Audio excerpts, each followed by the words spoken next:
Wala na akong oras. Tatapusin ko siya at itatago kong katawan niya para hindi makita ng hari.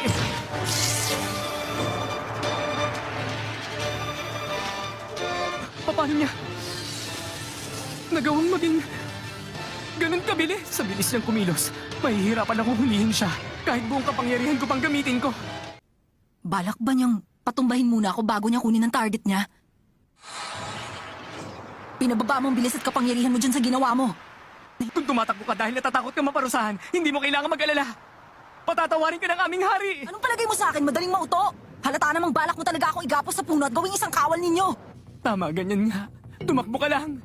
Ilayo mo siya sa hari. Yun talagang gusto kong mangyari. Alang-alang kay Gon. At sa misyong ito, hindi ko siya hahayaang mapunta sa kalaban. Ano bang gusto niyang mangyari? Ibaba mo ko. Ha? Ang sabi ko, ibaba mo ko. Sino ka ba? Aray! Hindi kita Ano ba? kilala. Masakit Tsaka ka? bakit pa? Bakit Ano ba ginagawa mo? Sira ka ba? Nililigtas nga kita eh! Aray! Sinungaling ka. Nang ipaliwanag ang sitwasyon kong ganun. Muntik na sana. Bakit? Bakit parang hindi ako yung inaasinta niya, kundi itong dala kong babae?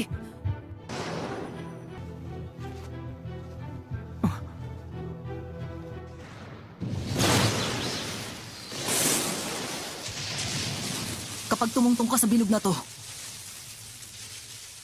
lagot ka sa akin. Ah!